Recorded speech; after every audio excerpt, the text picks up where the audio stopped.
Juju, when you were at school, did you do any kind of business, any enterprise? Did you kind of get behind the desk at the tuck shop or whatever? No. I didn't do that, because that's the closest I got to business. Well, I'm very pleased to say that things have moved on since our day. The young people out there are getting very, very savvy. And if you go down to Norbury Manor Business and Enterprise College in South London, you will see something very, very exciting, something very, very new. The young people there have launched a smoothie bar with Xing Education. Let's find out more about this. It's very exciting. And you'll know the voice, the first voice we're going to hear, Juju. It's a guy who we spoke to last week, Richard Strudwick, and he is into enterprise education. We talked to him about the budget and how it would affect young people, and he can tell us who he's got with him. Richard, good morning to you. Morning, Henry. Right, okay. Now, you are at the heart of a hub of young, powerful entrepreneurial spirit, and you've got the deputy head of the school with you. That's Tracy Scarsbrook, yes? Yes. Hi, Henry. Hello, Tracy. How are you? Good, thank you. Okay, now you've got some pupils with you as well. Yes, we have, yeah. So let me think. I think we have, is it Deborah? Deborah, are you there? Yep, I'm here. Morning. Louise. Morning. Lade. Morning. And Pooja. Hi. This is very, very good. Now, I love a good smoothie. Okay, I love a good smoothie. Packed full of nutrition and health. Almost a replacement meal. But sometimes it can get very, very expensive. You don't know which are the good ones, which have genuine, proper products, and which are the ones where they've kind of sweetened it up with artificial stuff, okay? So, can you explain why this smoothie bar at the Norbury Manor and Business Enterprise College has been launched? What's the thinking behind it? Yeah, so we actually run a smoothie bar commercially up in the northeast, and we're asked to go into schools to talk to young people about how the business started up, and came across the idea a couple of years ago with a couple of my colleagues, and we now help to set up smoothie bars in schools where the students make all of the business decisions, decide on how the bar should run, how much they should charge, how they should advertise, and get real practical business skills whilst making a profit at the same time. Okay, so Tracy, what made you think this was really key and crucial to have in your school? Because many schools and colleges, even though they have a particular tag, you know, the technology college or this or that, they focus mostly on the theory as opposed to the practice. But why did you think, well, this is something you had to have in your school? Well, we've been a Business and Enterprise College since 2004, so we've got a lot of experience with very small-scale student businesses. But this was a chance to actually have the students run a proper, fully commercial-scale enterprise.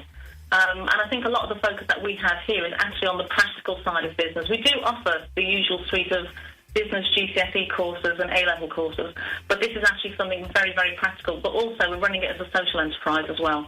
Excellent. So it's ethical, Deborah. Can you explain how you came across this and what made you think, okay, I've got to get involved? Because, I mean, for me, I mean, at the age of, and you guys are year 12, does that mean you're about 15? Is that right?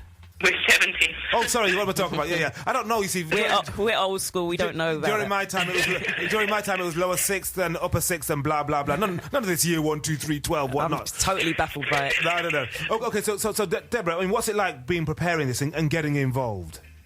Well, it was a lot more work than we thought it was going to be in the first place. Good, I approve of hard work. Good. And I think that's something that kind of drew us to it. The fact that we thought, okay, we're opening a business, but it's our business, so whatever comes out is what we put in. So we had to do research, like we were trolling down the high street, going into shops, looking at smoothie prices, or if they sold smoothies. We got followed by a couple shop security guards for looking at their smoothies. But yeah, we did price comparisons, we surveyed the students, we had to do all that kind of thing, and then kind of develop our own business plan. So what is so attractive about this opportunity was that it's all us. It's not something that the teachers are passing off to be ours. It's literally something that we have done from scratch and we've built it ourselves. Brilliant. So how about Louise, tell us what's so special about a Xing smoothie as opposed to anywhere else? They're fresh and they're organic products. They're 100% natural fruit and they're reasonably priced. Well, that's good.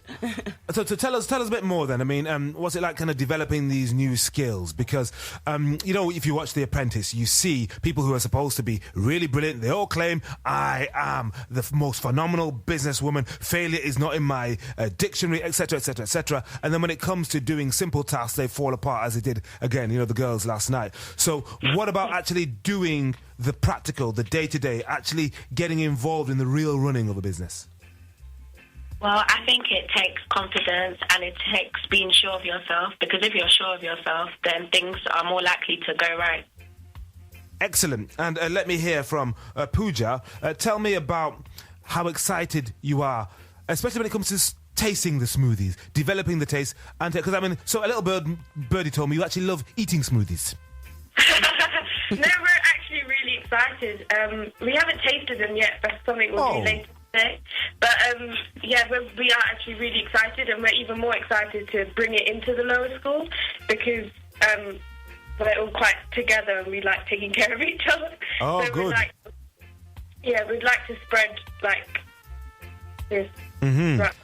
And who is the kind of like the person in charge of pricing and doing all the mathematics? Because in The Apprentice last night, with the girls, there was one. Oh no, in fact, there were two people, and they both messed up really badly, and as a result, they helped lose the women's team the task. And so, who was the one in charge of pricing and working out margins, etc.? That's still, even that is still a group thing that we decide. And I think the most important thing we wanted to do was find out what people are willing to spend on a smoothie and find out if it's practical or not. So it was definitely a survey amongst the lower years that has given us our pricing, and it's kind of a team. If the majority agree, then we'll hear out why the other half don't agree, and then we kind of find a common ground. So really, there's nobody that is totally in charge. It's everyone together who decides. That could be inspired, or, Deborah, it could be a recipe for chaos. Yeah, we're going with inspired. Okay. And I'm just wondering then, how much you're charging for a smoothie in your school? The maximum price is, I think, £2, because we understand that certain people, we're catering to everyone, so the £2 is the most expensive and £1 is the least. So we know that certain people will be able to afford certain things, and we're trying to cater to everyone in that way. Aha. And now, youngsters get a lot of criticism for eating bad food, for wanting to go to chicken shop, spend all the money in chicken shop every single day, okay? Now, has it been difficult to persuade people that instead of spending all their money in the chicken shop, they should spend money on smoothies, be healthy, be ethical? Any of you can answer that. That was kind of something that we had to do. That was something that we had to do marketing-wise. Because at Norbury Manor, a lot of the girls are really into sports, so we've had to kind of drag that into the fact that if you drink a smoothie, you're going to be amazing at sports. things like that. And then just let them know that instead of buying something fizzy, why don't you buy something that's actually nutritious for you instead? And a lot of girls, I think, have actually taken to that idea. Mm-hmm. Also, the smoothie bar is not just for our school. We're not. All the profit will go to charity, because we're doing this as part of the Interact Club, which is like a younger version of the Rotary Club. So that's kind of an incentive, because our school runs a lot of charitable things, and people are used to giving money to charity, and in this way they'll get a really nice smoothie out of it as well. This is great. And Tracy, just what do you think the impact of having this bar in the school site will be? I think there's quite a few impacts. I think for the students themselves, their employability skills are going to go right up there, especially at the moment in the recession. To be able to go to a university interview or to a job interview and actually say, I have actually run my own business for a period of time, rather than just say, their interests are reading and listening to music. That gives them a real it factor that makes it a lot more employable. But also, because it is a smoothie bar, we do have healthy school status as a school, and obviously it's going to contribute more to our healthy school status as well. Sounds absolutely brilliant. And then, Richard, how nervous are you? You're about to start, aren't you? Yeah, so today is the last day of the business planning with the students, so they're actually going to get to blend the smoothie today and decide which flavours they think are going forwards. And then when they come back after Easter, the bar will be fully opening and operational. So I'm not nervous. You've already heard what these girls are like. They're going to make a great success of it. To be honest, they're better business people than I am, so I'm not nervous at all. Excellent. Well, Richard, thank you very much indeed, and to the Deputy Head, Tracy, and to the young entrepreneurs, Deborah, Louise, Lade, and Pooja. You're not fired, you're hired, okay? You're hired. Thank you. Have a great day. I'm probably going to try and pop down there at some point when you're open and get a free smoothie, okay? As a result of this plug. Brilliant. Thank you very much. Have a great day down there in Norbury at the Norbury Manor Enterprise College. This is fantastic stuff, isn't it, Gigi? Brilliant idea, I think. There's nothing they can lose, and they've, a lot to gain, I'd imagine. Definitely.